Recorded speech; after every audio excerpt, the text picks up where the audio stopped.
This is Lexington Green Television,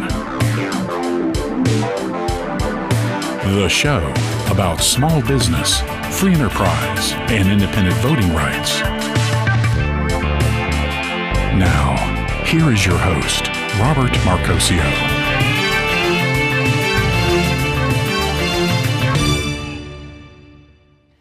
Good evening. I'm Robert Marcoccio. I am the founder and president of the No Affiliation Alliance. I ran for United States Congress in the last election, and I ran on the platform of representing small businesses. And even though I didn't win the election, the representation of small businesses is still an issue that I feel very strongly about. Tonight I have a guest here, Andy Edmonds. He was an Eagle Scout, honorably discharged from the Navy. He's a co-founder of the Hanover Tea Party Patriots. He is a certified emergency medical technician and an independent licensed insurance agent. His wife recently had a baby, 10 months ago, and he is registered libertarian and adheres to the libertarian philosophies. Now, we have him here tonight to talk about two issues, one regarding gun control and the other regarding how healthcare, Obama healthcare specifically, is going to affect insurances and small businesses in the area. So, with my concern with the Obama health care, well, actually the gun control, is the way that the president wants to incorporate the Centers of Disease Control and Prevention to provide the research to the federal government through the use of private doctors who will have the authority to ask their patients if there are guns in their homes. And what's your view on this? I think, as in everything with government, we have a government that wants to consolidate power and authority. And I think that's exactly what this is doing. I think what Obamacare essentially does when it comes to firearms is it consolidates power. It puts it in the hands now of bureaucracy, of healthcare professionals. It essentially mandates that they report when people own firearms. It's a way to get around our constitutional rights for privacy, and I think that's the gist of it. What purpose would it even serve for a doctor to know that you own a gun, other than to report it to the federal government? That's the only purpose. That's the only. And my concern is the abuse of independent agencies in the use of sidestepping the Constitution. They have other independent agencies that have grown from this, and the Federal Highway Administration is one of them, to where in 1971 the Highway Administration was basically there, created to collect data on accidents that happened on the federal highways, and slowly it was expanded into collecting data from the Department of Transportations of each state to keep records on the drivers for misdemeanor offenses and everything else. So what actually they have done was they found a way to take a misdemeanor traffic violation and put it under federal jurisdiction. That they have been taking the driver's licenses away from people for a ticket that they got in another state that they never tended to, are now being denied their right to drive. This I'm bringing up because I see this as the potential goal of putting the Centers of Disease Control and Prevention in the collection of data for firearms to eventually put them into a position to where they can actually deny you medical attention if you own a weapon of some type. They've done this with other things, such as in vaccinations and things, and I believe you have experienced something like that with your child. Absolutely. So what exactly did they require? Because I know that what they were doing was trying to get you to swear off your rights, right, in order to just to be able to get health care. Well, I mean, essentially, when you go to the doctors, when you take your infant to the doctors, and there's a vaccine schedule, what happens is the doctor legally has to advise you to get vaccinated. If you choose not to get vaccinated, then you have to sign a release form stating that you understand that you're putting your child at risk by not vaccinating your child. And then it's not necessarily that the doctor will not see you, but if you don't sign that form, then they won't see you. So essentially then, if you don't sign that form, basically admitting to putting your child at risk, then you're denied health care. So basically what the government is doing is turning doctors into a law enforcement agency. Absolutely. That is law enforcement. They're basically evaluating who is potential threat and who is not who they consider as being somebody that should own a gun. Right. The mere presence of a weapon in a home is not a health hazard any more than a bottle of sleeping tablets. Right. The potential of a crime comes from the misuse and not from the possession itself. Absolutely. So with the Obamacare, how exactly does it affect your business as an independent insurance agent? It's a double-edged sword, honestly. What it does is it creates these mandates. It creates mandates for individuals to have health insurance, and if they don't, they'll receive it's worded as a tax, but we'll call it what it is, it's a fine. If you don't have insurance, then you get fined by the government. This year, it's a small amount, but if you don't have insurance currently and you go to file your taxes, you're going to see a fine on that tax, as an extra tax added on, because you do not have health insurance. So in a sense, it could possibly help my personal business, because now that mandate's in place, more people are going to need health insurance. So people that don't have insurance now obviously don't have access to a group insurance policy. Most people don't. So those people are going to be contacting me, an independent insurance agency, looking for an individual policy instead of a group policy. So that's one part of it. The other part of it is the mandate is not funded. So now businesses have to provide health care for their employees in some way, shape, or form, and it's an extra cost now to a lot of these small businesses who didn't have to do that before. So now it's an extra cost to them. What it's doing is it's rising healthcare costs, because now businesses have to be charged more. Not only businesses have to be charged more, but insurance companies have to accept people regardless of pre-existing conditions, meaning that they're going to be dishing out more money, so their cost is going to go up. Ultimately, it's trickle-down economy. Their costs go up, our costs go up. Yeah, well, that's one of the concerns that I have is the concern about the Obama health care tax is that it mandates that you purchase a minimum amount of health insurance care. What the concern is in the reality that, number one, the cost of gas has affected an increase in every household to include our utilities, food, and also property taxes, while the families and individuals' income has not even increased. I know of one person where they got a 20-cent raise, which put about $7 a paycheck onto their paycheck, and then with the increase of Social Security, which just happened, I'm not sure what the rate was that they had increased it, but that person now sees $3 less on their paycheck than they did before they even got the raise. Right. So they're losing like $9 a paycheck. Yeah. The other thing is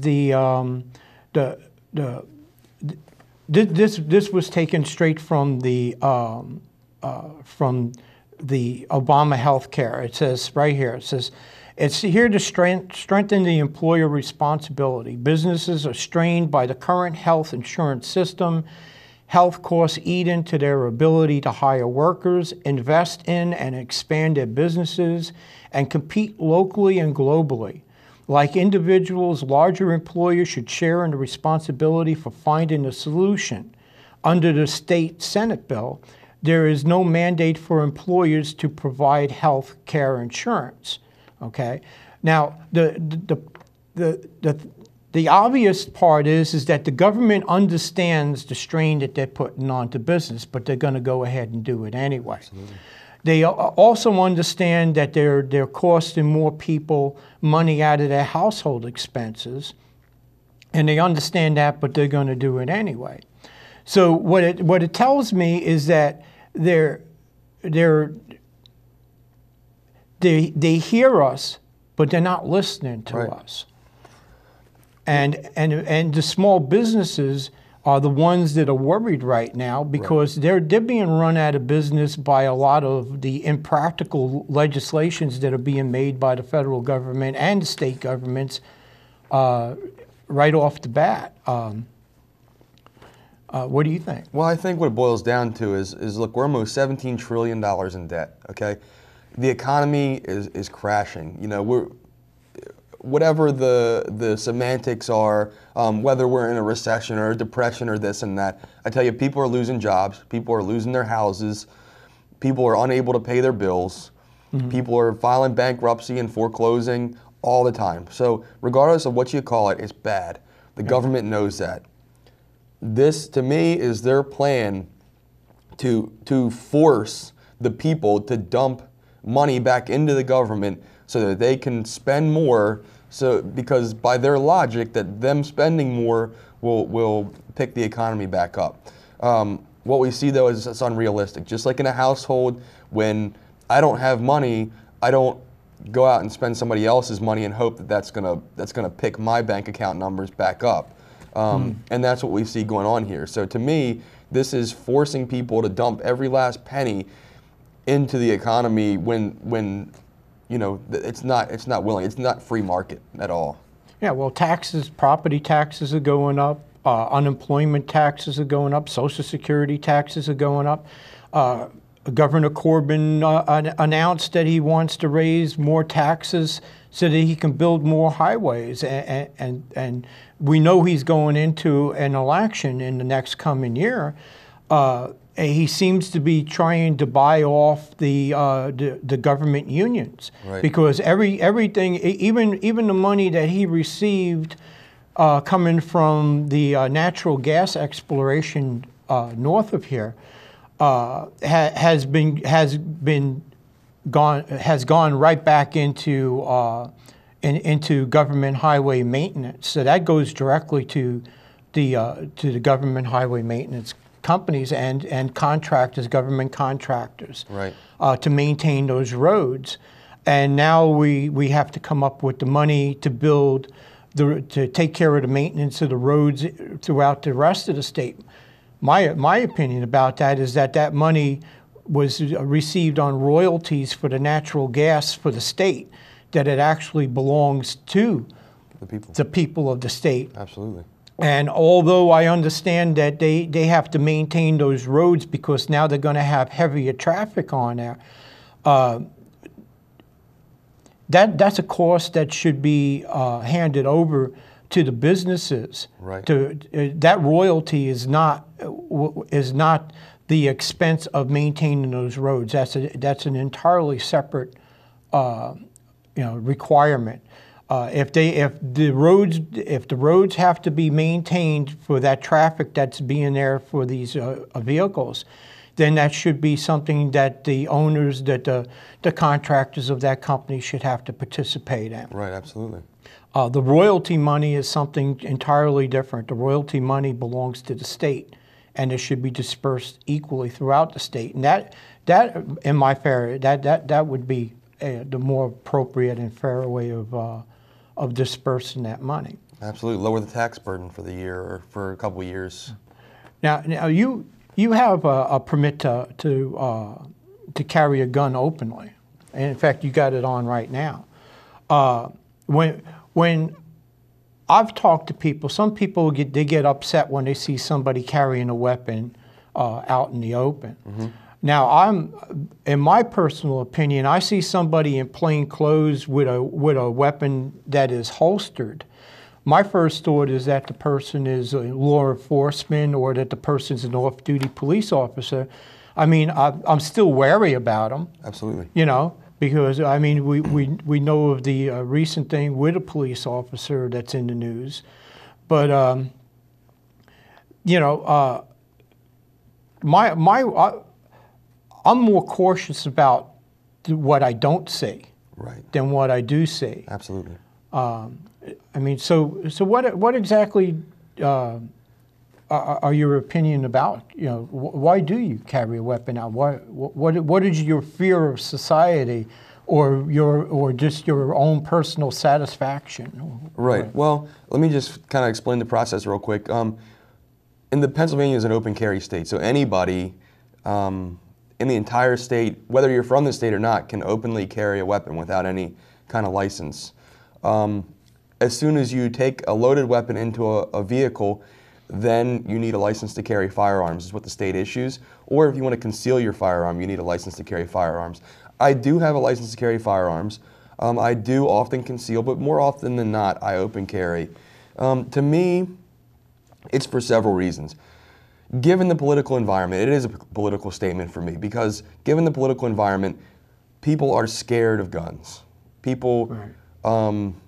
They good cause, but absolutely. Well, it's a knee-jerk reaction. So to me, what my purpose is in open carrying is to show people. And again, you know, you gave a little bit of my background. You know, I was raised with two loving parents. They taught me good morals, good manners, good values, and I like to believe that when I go out into my community, I emulate that. I show people that I'm not a crazy guy that's going to start shooting up movie theaters or it's going to start killing people at random. That when I say yes, ma'am, and open the door for somebody, and they see that I'm holding a gun, they're not going to think in their head, wow, this is really nice of this guy, but oh my God, he's carrying a gun, because those are two conflicting reactions. It depends on how you're carrying a gun. If you have it out and you're waving it around, I'm going to be running for cover. But if you have it in your holster, I don't feel threatened by it. Absolutely. Well, I tend, whenever I open carry, I try to present myself in a manner where people will not be scared. You know, when you look at why are people not scared of a police officer holding a gun? Well, there are more cases of police brutality and police abuse of power than there are of individuals going out and killing people and having mass shootings. So, but what makes people comfortable with a police officer carrying a weapon is a uniform and a badge. Right. So I kind of like to use the same philosophy. If I go out well-dressed, well-mannered, and present myself in a way that people are comfortable with me, then they should also feel comfortable with my weapon. Also, when I'm out in the community more and more, they should become desensitized to it. They should be like, oh yeah, it's that guy again. Yeah, pretty decent guy. Well, if you see somebody in a uniform, the first thing that you think that is, number one, he's trained. Right. Number two, he's certified. And number three, if he works for law enforcement, he's on the side of the people. Not always the case, but I would say at least 95% of the time. What bothers me most about the way that the gun manufacturers and the gun ammunition and the retailers are being blamed for a lot of these school massacres is basically these school massacres are being used as a tool, right, to attack a certain industry. Absolutely. And if you really traced it back to where the problem begins, if you look back in our history, and you see that the manufacturing of weapons started here in 1776, about the time when England started to not ship over weapons and gunpowder because they had intentions of subordinating us to their authority. They already had a stand-in army here in America that was here since the end of the French and Indian War. But if you go from 1776 until 1995, there were no school massacres in our country. And so all of a sudden, why are these school massacres happening if we had for 120 years prior to the first incident that weapons were probably easier to get. Right. There were less restrictions. Absolutely. You didn't have to have licenses to have many of these weapons. Now, all of a sudden, you have all of these restrictions and all of these safeguards and everything since the 1980s. Right. And now you're seeing children going in with automatic weapons and randomly killing other children Right. and their teachers. What I had done was I had gone back and I had looked at the first incidents that we had with the people getting shot by drive-bys, and that started to happen in the 1920s during Prohibition. So what was the first reason that this happened was a progressive legislation, was the 18th Amendment, Right. which was the Prohibition Amendment. So what the government, every time the government tries to regulate human nature, they seem to make greater problems. Absolutely. When they took prayer out of school in the 1960s, you didn't see crime go down, you saw crime go up. You saw more violence in the schools. You saw more use of drugs. You saw teenage pregnancies go up. You saw moral principle go down the drain. But you still, without prayer in school, you still didn't see school massacres. Right. Okay. But then in the 1980s, you had the first phase of political correctness. The first phase of political correctness was to demonize our founders, to demonize our Constitution, to tell the children that they should be ashamed of their European heritage. And these were the things that were sending our children away from establishment, away from their parents. The school was replacing the parent with with political correctness. And then in the 1990s, we saw the second phase that came under the Clinton administration that was now demonizing established religion and turning people more towards a metaphysical types of religion philosophies, such as, do no harm, do no wrong.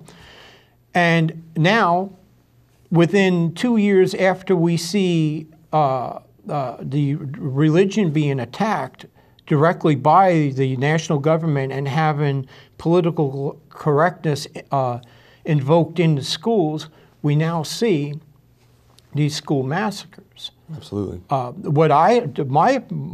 opinion on that is that if you take the personal touch out of caring for children, such as what was happened in the 1980s, teachers became so wary about touching a student. I mean, sometimes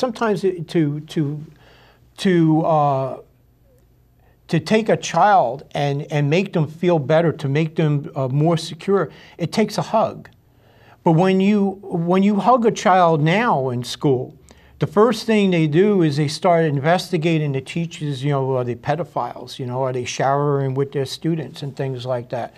And that all comes under political correctness and the government's self-appointment of they are now the protectors of the children, not the parents. Absolutely. And they even protect the children from the parents.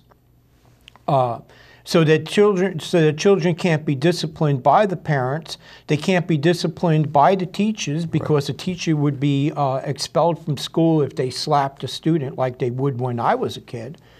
I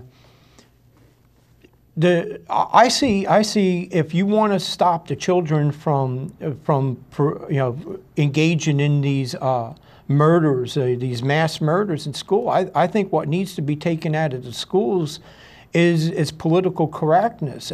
Get the federal government out of our religious and moral principles and put it back into the community like the founding fathers intended it to be. Absolutely. The Bill of Rights was never intended to be invoked by the national government, because it was a separation of jurisdictions between the federal government and what was being reserved to the states. And I think that's the way it has to go back to, where the states retain their ability to be able to make legislation in regards to moral principle. If the community wants to have prayer in school, it is not a violation of separation of church and state unless it's being forced. Right. So if it's a voluntary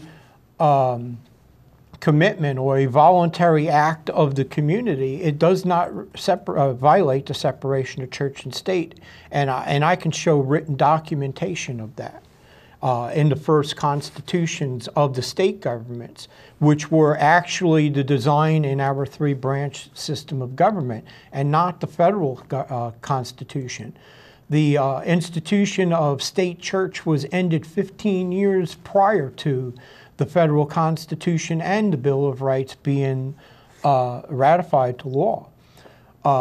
So that is where we have to look for the interpretation of the separation of church and state. And if we look back to the proper documentation, the courts would never be able to make the interpretations on the laws that they have been coming up with. I mean, so where do you stand on the separation of church and state? Well, I think what we're talking about here ultimately is culture. And I've been pulling up the definition for culture is the totality of society transmitted behavior, patterns, arts, belief, institutions, and all other products of human work and thought. To me, and this is my philosophical view on things, is that culture is a naturally occurring it's a naturally occurring societal institution. And I think what we have here is a government who's trying to implement what it deems to be appropriate culture into society instead of allowing indoctrination. Right, exactly. Instead of just allowing it to happen and letting it be a natural thing. And what we're talking about here is freedom versus not being free. You know, what we have here is government implementing their beliefs upon the people, as opposed to the people having the right to come to their own conclusions, their own beliefs. To go back to church and state, I mean, taking prayer out of school, you know, prayer is a deep and personal decision to make. Nobody can force you to say something to God or to even believe in God. So to hear people say that religion is being shoved down people's throats, it's ridiculous, because you can't force people to believe anything. You can force them to recite a certain set of words, but that doesn't have any meaning unless the belief system is actually there. Look at firearms. Until 1939, okay, you could order a machine gun through the newspaper for about $300. Until the 1900s, when you got out of jail, if you did not own a firearm, they issued you a firearm and gave you a gun to have safe passage to go back to your where you live, where you work. They recognized that the individuals were responsible for their own security, so the government, once you were released from jail, would give you a gun. Now what do we have? If you commit a felony, you're not allowed to own a gun. It doesn't matter if it's a violent crime or a non-violent crime. What it boils down to is government is implementing their own culture. Look at our alcohol. You talked about prohibition. Look at alcohol laws. You know, kids in other countries that don't have as strict alcohol laws don't go out and do the binge drinking that kids in this country do. They don't go out and drink and drive like kids in this country do because it's a cultural aspect. The government hasn't banned those things and regulated those things. Countries that have legal drug use, you see less drug-related crime, less murder, less violent crime as a whole. Same with firearms laws. Countries with fewer firearms laws have a lower rate of violent crime. So what we have is the government implementing morality, the government trying to implement culture, and what that does is it throws the whole continuum off, because it's essentially saying that you and I don't have the right to believe in what we want to believe in, to act responsibly on our own behalf. We don't have the right to define what is responsible or not. That's now left up to the government. And I think that's with the church and state, with firearms, with alcohol, with any laws concerning morality. I think that's what we're talking about here, is the government trying to implement their idea of culture on us. Well, that began with the 14th Amendment, because prior to the 14th Amendment, the national government wasn't a national government. It was a separate government of the Common Union Trade Organization. And the state governments were the actual republics. Right. The 14th Amendment expanded the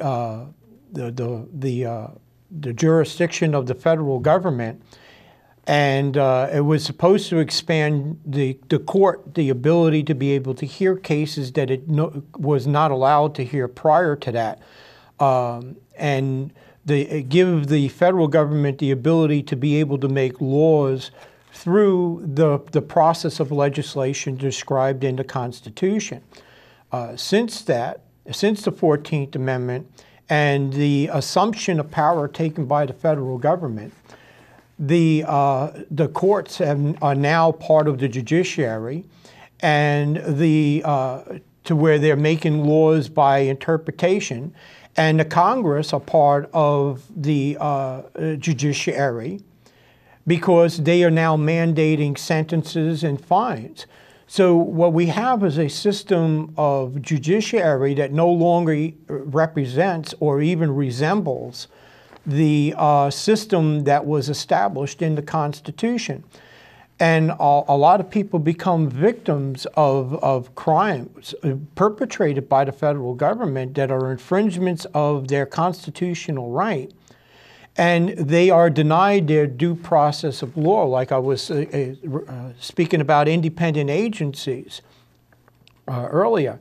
Independent agencies use this grant bribery process to get the states to participate in a program such as the National Highway Data Bank, to where they would actually receive money, and to get that money, they would have to participate in this program by the federal government, and have to submit the names and the information about the drivers in their states.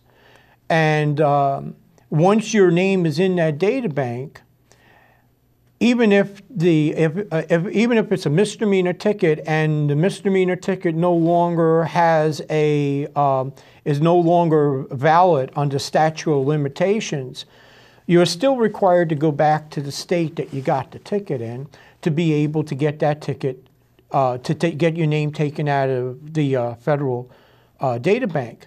And there are over 30,000 complaints against the federal Highway Administration for this reason, because some of the people are in California or Washington State or somewhere in the Midwest. In order to be able to get a driver's license reissued to them, they got to drive all the ways back or fly to New York or Maine or New Jersey or any of these other states, and then they have to have themselves arrested on a warrant that might be outstanding on them in order to be able to get a court date to where they can be held up to 90 days. This is unusual punishment. This is extreme and far beyond anything that a misdemeanor offense should require. And some of these people have been charged thousands of dollars in representation to get a $50 ticket or a $200 ticket taken off of their driver's license. And it's an abuse of power. And that abuse of power came in 1937 with a court decision. I believe it was Schechter Poultry against the United States that had changed the law of independent agencies that was first ruled as being unconstitutional. Now independent agencies can make law that are not being subjected to the review of the United States Congress. So they make statutes of law that have slowly encroached upon the states because the states can't refute these statutes of law that are being made because they're out of the jurisdiction of the states. They fall under the national legislation, but there are no laws being made. They're all hypothetical, in exchange of money, in exchange for data or participation in a program. And this prevents a person from being able to go in the state that they live and to be able to fight these things. So they're being denied their due process of law to be able to defend themselves. They're being denied their right to be able to have their day in court. With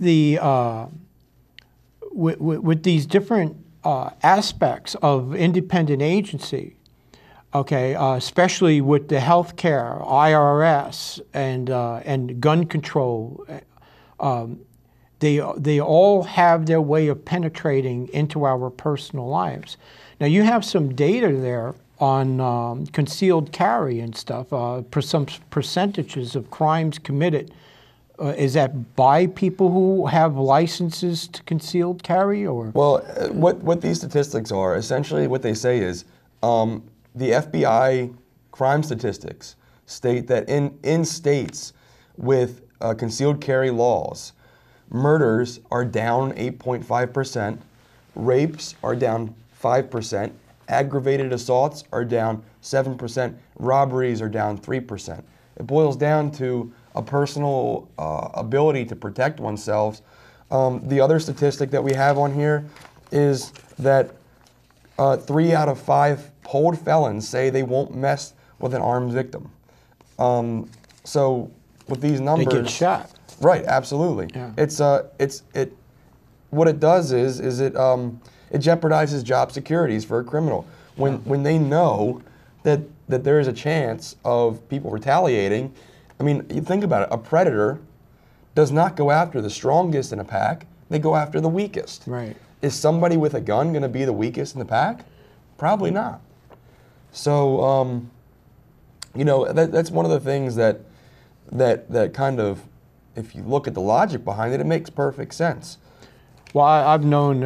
I don't own a gun. I haven't used a weapon of any kind since I was in the military back in the 1970s. But I do know this: a couple times that I got mugged walking down the street. I wish I had one, but I don't have one because I don't feel my life is in jeopardy that much. I don't live in the greatest neighborhood, but it's not a bad neighborhood either. I think that a person's option to carry a weapon is his own, and if you don't want to carry one, you don't have to. Well, I don't feel the necessity for it. Mm-hmm. But when I see somebody else that has one, it doesn't bother me that they have one, because I understand that there are more. The purpose of the Second Amendment was never really there to protect yourself against your neighbor. Right. It was to protect yourself against influences that were beyond your control. And okay, for instance, south of our border, we have 31 nations. Okay, they don't belong to the United States of America. They are independent state countries They call themselves a federalism, but they don't have a centralized government like we have. Under the NAFTA agreement, when the NAFTA agreement was ratified in 1993, every one of those nations was a nation that had a representative democracy similar to the United States of America. And now, 20 years later, all of those nations are now either dictatorships, communisms, nationalisms, or social nationalisms. And my concern was, if NAFTA was such a great thing, why would these nations suddenly turn to a form of government that was in opposition to the United States government? And I was recently watching a video that was about the American businesses that have gone down to Mexico. And it seems like what's happening now down in Mexico, to where American businesses are going down there, which I don't have anything against American businesses. That's exactly what I support here. But you have to recognize what the problem is in order to be able to deal with the situation. So if you look at what the American companies are doing, they went down there, they got involved with the politicians, they got the politicians to support them, and now what they're doing is they're doing exactly what Parliament and the King of England was doing to us that caused the revolution in 1776. The same exact thing.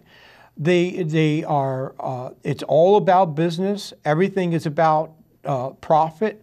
It's not about the people. It's about the government. It's about the politicians, and the Mexican government and many of the South American governments are all against the NAFTA agreement. They want to pull out of NAFTA.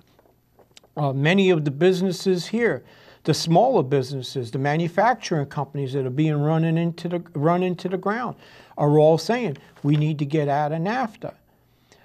And if that many people on both sides of the NAFTA agreement are suggesting that we get out of NAFTA, what's keeping us in it? Just the businesses that are making their money off of it, the stock markets, the large international corporations that are involved. And in my opinion, I even wrote an article about it, and it's on my website, about NAFTA being the greatest national security risk this country has ever faced. And I mean, look at what's happening. Our government sells weapons down there in Mexico. They're selling weapons down in South America. And then they want to restrict the weapons up here in America from our use. It just has a two-sided perspective from it. Why are they trying to disarm us at the same time arming criminals? Arming criminals, or in this case, governments that are in contradiction to our representative democracy here in the United States. You have to ask them, what are the motivations behind this, because you can't have it both ways. If the people are not being satisfied, and the economy has gone down the hill, you don't attack the industries that were the foundation in this country. Tobacco and firearms and alcohol are the things that support most of the progressive programs that are out there. And yet they're fighting against them. They want them disbanded. And every time that they pass some kind of a legislation against these industries, it always has a counter effect. Like, for instance, I talked to a manufacturing company here in Pennsylvania. It's a small little company, works out of his garage. He's licensed, he's federally licensed, he has state licensing, And he says to me that the gun ban proposed by the United Nations and the President of the United States has done more for his sales, to the point to where, you know, he's making more money now than he ever did before. Okay, so the gun ban is not deterring people from going out and buying weapons because they have the potential of being confiscated, and they would lose money if those weapons got confiscated. In fact, it's doing just the opposite. In fact, a newspaper clipping that I read the other day said that the background checks have gone down 10%. But did they go down 10% because of the gun ban or the threat of the gun ban? Or why did they go down 10%? They went down 10% because the shelves are empty. There's no guns to be found. As a gun owner, we have 3 or 4 gun stores in this area, and shortly after Newtown, maybe a week later, I went into 3 out of the 4 that I know of in the area, and almost all of them, the shelves were cleared, completely gone. A couple hunting rifles, and all because, like you said, I mean, what happened is people caught wind of the legislation that's coming down the pipeline. People went out and bought guns, and it wasn't just assault rifles, the black ones that look scary. It was everything. It was hunting rifles. It was shotguns. It was everything. 22s. The funny thing is, the 2 makes of ammunition that you can't find right now are 22 and 9mm. 2 small caliber rounds. You can't find them anywhere. As soon as they hit the shelves in Walmart, they're gone. As soon as they get shipped into the gun stores, they're gone. So it's not the 223s, the scary black guns that the government's demonizing right now. We see, I mean, across the board, people are buying more guns. People are buying more ammunition. But as you were just talking, one of the left-wing progressive conspiracy theories that I recently heard was that the reason for this talk of legislation is so that the gun companies and the ammo companies would actually bring in more business and then possibly ramp up the economy that way. So, sort of like bucks for junkers? Right. Yeah. Right. Well, I thought the same thing when they started with analog TVs and disbanded that. And I was kind of I was animate about that. But after I got my flat screen TV and could plug my computer into it, I was like, I got over that pretty good. Absolutely. You know, but so I mean, it's a matter of perspective of what the government, why is the government doing what it's doing? I don't even think they know. Well, you know, a quote from Ronald Reagan, and I won't go to the whole quote, just this the last part. The most important part is government is the problem. National government. Right. Well, so this is what and well, that's what he was referring to. So, you know, whenever government gets involved, our liberties, you know, shrink. So when government power grows, our liberties shrink. And it's just the natural progression of things. You know, freedom is not It goes back to the 14th Amendment. Right, I guess. absolutely. Well, and freedom is not, it's a dichotomy. You're either free or you're not. You can't be a little free. Yeah. Can't be. You know, show me somebody who's a little bit free, or a lot free, or mostly free. There's no such thing. You're either free or you're not. Yeah. What we have here is a society that's been nationalized, globalized, so to speak, and as that national power grows, our power decreases. It gets smaller. Yeah. Our ability to make our own decisions, it gets smaller. Going back to what you said about owning firearms, the original Pennsylvania state constitution mandated that its citizens owned firearms. If you did not, you paid a tax to pay for police. Yeah. Because the framers, William Penn, recognized that it was an individual's responsibility to be able to defend and protect themselves, not the government's right or responsibility to defend people. Right. Police don't show up while a crime is being committed. Police show up afterwards. Yeah. That's the way the government works. It's a microcosm of the government as a whole. Right. The government shows up afterwards. It's a reactive force, you know, and what it does is ultimately it takes away our freedoms, you know. Well, that's maybe what we should name our police force, the police reactive force. Absolutely. You know, they took protect and to serve off the side of the cars. You know, maybe we ought to put it in reactive. Well, the Supreme Court ruled that no police agency in existence has any responsibility or obligation to protect the citizenry. Right. The Supreme Court ruled that. The United States ruled that the police have no obligation to do that. Police's only obligation is to the law. Whether that law is constitutional or not, it doesn't matter anymore. Right. So we have a Supreme Court who's saying, you know what, these police aren't here for you to protect and serve you. They're here to protect and serve the law, which is established by government, which is there in opposition to we the people. Right. And we can talk a little bit more about what the 14th Amendment had done. With the 14th Amendment expanding the authorities of the federal government, have actually silenced the state legislatures from being able to represent the people. They built a wall of separation between the states and the federal government.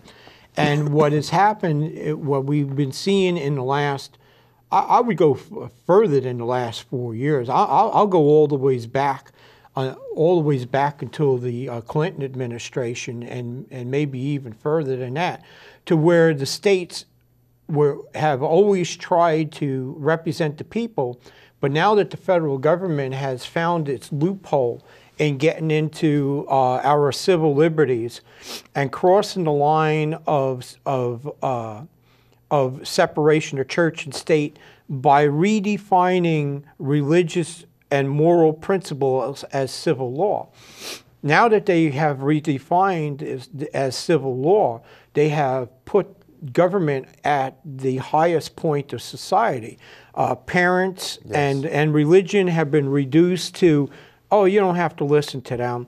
The government says, okay, you can, if you're an 11-year-old, you can go out and you can fornicate as long as you use government prescribed contraceptives, okay? If you get pregnant, you don't have to tell your parent. You just go to your teacher will send you to the nurse in the school, and the nurse will give you all the information that you know to go to an abortion clinic, and a teenager, 13-year-old, 14-year-old, can have an abortion, and the parents never even know what happened. This is a reduction in the status of parent-to-child relationship, and it goes back to the breakdown of moral principle being taught correctly by the community, by the parents, by the churches, and placing it in the hands of the federal government, which has absolutely no personal contact with the individual because they're not the direct representatives of the citizen, and into the hands of the schools. And then the schools are being regulated to where the teachers can't have personal contact with the students, because I know when I was a teenager, when I was going to high school, the teacher used to have used to bring students over the house, and we would have a little celebration, and we would go over the mathematics, or we would go over history classes, and they would tutor the students in their home. You can't catch a teacher allowing a student near their home anymore. Right. They can not only lose their job and their career and their pensions, but can also wind up in jail with lawsuits. It's ridiculous. You cannot give a student personal attention because that might be deemed in the wrong light and wind up having you placed in jail or even under suspicion, even an investigation as being harassing a child or for any reason could be a career-ending venture for a teacher. So they built a wall in between the teachers and the students. They built a wall in between the the child and the parent. They built the wall between the state representation and the federal government. Right. The best thing to do is to reassess where the problem is, and the problem is the 14th Amendment. And what the 14th Amendment needs to be, it needs to have done to it, is an amendment that would give the states back the right to be able to represent their constituency, and the only need is to add what is missing from the 14th Amendment, which are the countermeasures to the powers, the new powers and new jurisdictions that were granted to the federal government. That was lacking. And that is the reason why the constitutionality of the 14th Amendment has become a great issue in the last 15, 20 years. You have these groups out there that want to repeal the 14th Amendment, want to repeal the 16th Amendment. And if you look at the ratification processes, that is exactly the foundation of the progressive movement in this country, is to make the law by breaking the law, by undermining the check and mechanisms that were created by the Constitution that Woodrow Wilson had explained as being cumbersome to the legislative process. Well, that's what the check and mechanism was to do, was to keep any faction from being able to get an authority, such as the progressives have taken over the National Democrat Party. And they don't represent small businesses anymore like they used to. They don't represent the individual worker. If you're not union, you don't count.